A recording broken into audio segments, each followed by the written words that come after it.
Welcome. My name is Ariel Hoy, and I am the Executive Vice President of the Florida Writers Association. FWA is an all-volunteer nonprofit group for all writers at all levels. We do writing conferences, workshops, webinars, podcasts, and events like this one. Thank you for joining us at the Florida Writers Book Expo. We have 60 booths across genres with some amazing authors for you to meet. And we have one of those wonderful authors joining us today. This is Paula Stone Tucker. She witnessed the May 4th, 1970 Kent State shootings. She writes compellingly about social issues. Her book won an FWA Silver Medal and was named one of the 20 best books of 2020 in Northeast Ohio. Welcome, Paula. Thank you for being here. Oh, thank you. Nice to meet you, Ariel. And so now, how did you start your writing journey with writing this book? When did you start it? How long did it take you to write? Where did you begin? Well, I had to wait for my parents to die before I could start writing this book, because there were some things in there that I didn't want my parents to know about.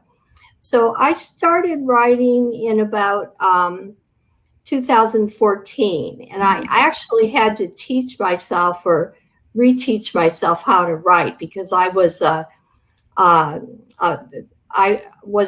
psychologist before that, and so I was used to writing patient notes and things like that. And so it took me a while to learn how to write differently.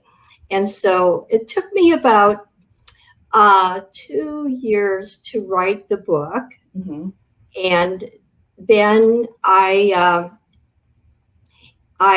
moved to the villages, and there were writing critique groups in the villages. So I started submitting chapters to the critique groups, and that helped tremendously. Yeah, there's a wonderful group of writers in the villages. Lots of resources there. So I'm so happy to hear you connected with some of the people that were there and that could help you. And so you're writing your memoir, and it is on a kind of a more difficult topic. And I feel, a lot of times when people are writing memoirs, there's going to be a piece in there that, that's difficult. So for you or anyone else, who has, experienced some challenges and they'd like to write about it, what helped you kind of work your way through the more challenging parts of this book that were hard emotionally? Oh, okay. Well, I felt like I was putting this outside of me. So it was felt really good from the beginning to write it, and to write it down on paper rather than carrying it around in my head like I'd done for the last 45 years. And so it was a relief to write it. And like I said before, I'm a psychologist, so any troubling thing that came up, I'd either already dealt with it or I knew techniques to use. What would you recommend for someone who might need help trying to figure out, work through those emotions? Because you said you knew like some techniques. Would you recommend them talking through the experience, or going to have a therapist help them kind of work through it? What do you think would be helpful? Well, if it's so upsetting to the person that they can't write, then yeah, that would probably be good to go to a therapist and or to talk to somebody else about it. And I had talked about it from the beginning. I have a wonderful brother who was kind of captive and would listen to me talk.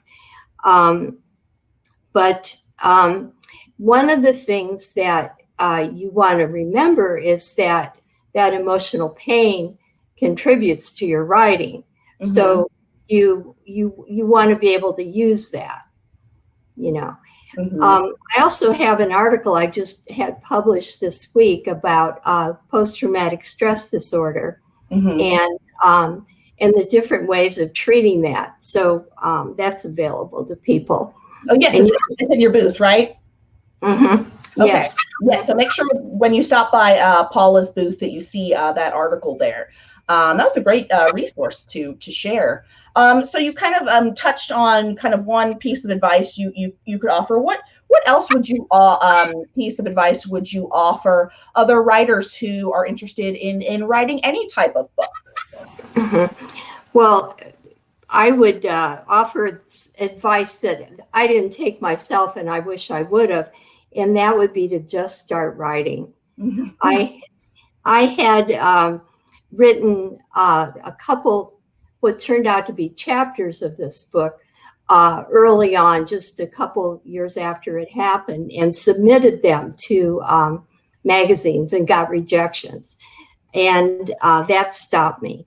But what I would suggest to people is that they just start writing and don't worry about being rejected. That you need to have something there for people to look at. Yes, those rejections, as much as they hurt sometimes, yeah, you're right. They can be helpful. And that blessing in disguise type of thing, that maybe the piece just wasn't, ready yet. That's a great advice. So now, what do you think, if your mother or teacher were here to share with us, would there be some kind of story that they would tell us, that they would share, that you were going to grow up to be an author one day? Well, as far as teachers go, I have a story about my fourth grade teacher. I was reading Uncle Remus's books when I was probably in the third grade. So by fourth grade, I thought, oh, I can write like that. So I wrote, there was an assignment to write a story.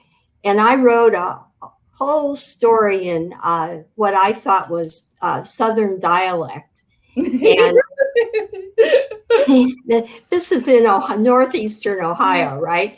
So I get it back from the nun, and right across the top is, "What is this?"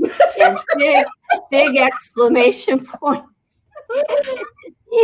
So I went up to her desk, and I tried to explain to her that I was writing a story, and this was dialogue that was in a dialect. And she just looked at me and she said, "Just stick to English." Well, that's blunt. Oh my goodness. So my mother, I don't know about writing, but she would always tell a story about my downstairs neighbor reading the dictionary to me when I was about 2 years old. We lived upstairs in the upstairs of an old house in Akron, and she would read the entries in the dictionary to me. I guess. What was it? Put you down for a nap, or they must not have had any books, I guess. I don't know. Oh my goodness, that is too funny. So speaking of kind of fun and entertaining things, what do you find enjoyable about writing? What makes you happy when you're writing?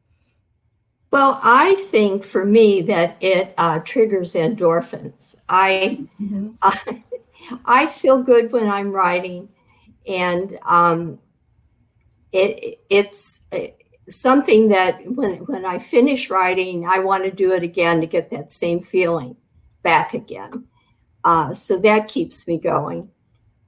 That's wonderful, and I love how you bring the science of it in. That was very interesting. What do you think are the challenges for you as far as the craft itself? What is hard about actually getting the words down on the page? What do you find challenging about that? For me, it's really the editing part. And when I got to the critique groups in the villages, they would say to me, "Show, not tell." And I didn't know what in the world they were talking about. So I had to learn about that and then go back and rewrite everything so I wasn't just telling it. And that was very hard for me to understand what they were talking about in the beginning. Yeah. And you're right, that is a hard concept to grasp because you're saying, well, I'm telling the story. And when you first sit down to write, it's almost like getting the facts out, especially if you're writing memoir and you're trying to go from memory. Okay, wait a minute, write each of these down. And then yes, it takes time to learn how to even recognize what that is. Let alone try to fix it. Yeah. Were there any other pearls from your writing group that you remember? Oh, it had a lot to do with punctuation in our group, but it was a very good group. It was Miller Johnson's group. I have to give him credit. And several people from that group have won either first place or second place at the Florida Writers Association awards. That's absolutely, definitely some great writers in there. So what else from your life makes it into your writing? Maybe a hobby or traveling, different things. What ends up working its way into your writing? Well, I would have to say my family. This the part of my life that I wrote about was very early. It was my late teens and early 20s. And so I didn't have any money for traveling, and didn't really have too many hobbies because I was in school full-time and working full-time.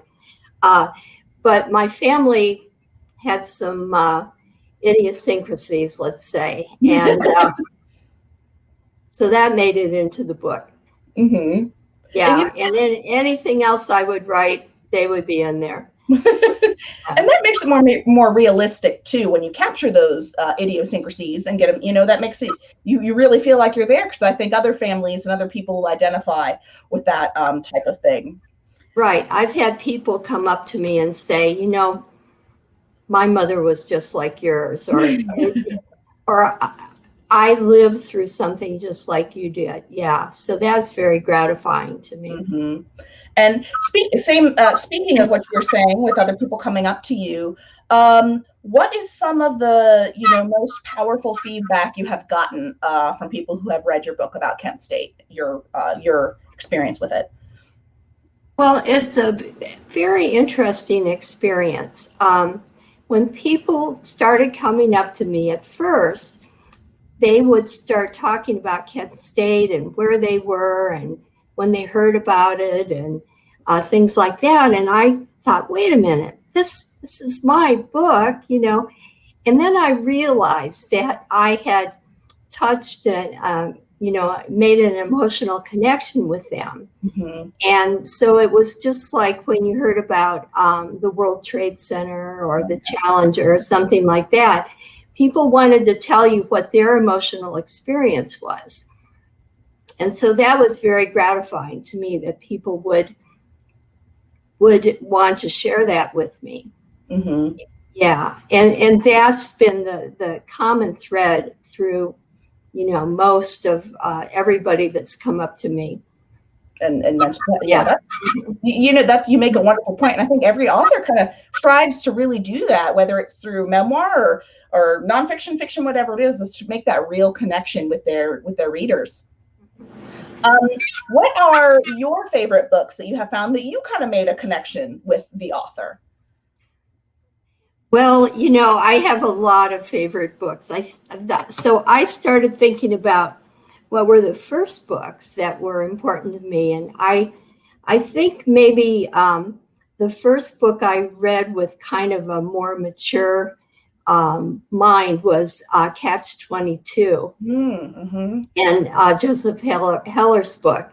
And then, of course, Catcher in the Rye, and, for just fun, the early James Patterson books. And that was really how I taught myself to write, was reading his, first I read an interview by him that he gave, and he said he realized that he could be a writer when he saw some other famous writer that had written a three-page chapter. Mm-hmm. And then he knew he could be a writer too. So I thought, well, I'm gonna read his books. So that was a lot of how I learned how to write, was reading his books. Mm-hmm. And yeah, trying to assimilate that. Yeah. That's interesting because that's a totally different genre than the particular book that you have out. Have you ever tried to write more in the same kind of genre as James Patterson? No, but I tried to use his patterns in my book. Mm-hmm. So his idea was that you end a chapter by, making people want to turn the page and go on to find out what happened. And yeah, so that's what I was doing. Yeah, then that's wonderful. That works no matter what genre you're right. doing, what you write. Yeah. That's fantastic. So, what do you think when you're doing your from the Kent State memoir? What do you think is the most appealing thing about it? Why should people read your book? Why should people go to your book, and check out your book? Well, my book is really a coming of age book. It's it's set at Kent State, and the shootings happen while I'm at Kent State. And in fact, I was just 30 yards in front of the guard when they fired. And I was 5 months pregnant at the time. Oh my goodness. And, yeah. Oh my goodness. And I was just observing. I thought, as everyone there did, everybody thought that the demonstration was over and people were walking to class. And so anyway, I forgot what you asked me, but what would why should people go check out your book? Okay, so it's a story about the Vietnam War era, and what people were like and what they thought about back then. And so a lot of people these days, or younger adults, complain that the Vietnam War wasn't taught in school, and they don't really know anything about that era at all. And so they're kind of searching out books about the 70s. Like Kristen Hanna has a book, I think it's called Alone, that's about the 70s. And so this is another one in that same era. And it talks about the kinds of things that women were dealing with back then. And how did you become what would turn you against the war in Vietnam, that kind of thing. Mm-hmm. And you know what, you make a great point, because I myself, when I was in school, history stopped at World War II. Mm-hmm. And so you learn nothing after everything just stopped, and we're that's amazing. Yeah. And also too, it's something that, you're right. I have found myself trying to search for my own resources to educate myself on, what happened and different things. And I had not heard of Kent State until I saw the cover for your book and read your bio and everything. And it made me go research it, like what exactly happened? How big was this event?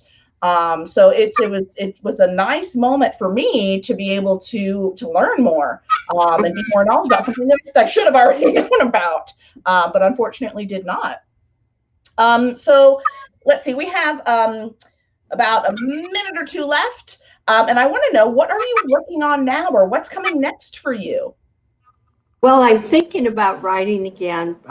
Mostly right now, I'm just marketing my book because of COVID last year. All of my speaking engagements and appearances were canceled. And so May 4th, yesterday, was the 51st anniversary of Kent State. And so I've just been marketing and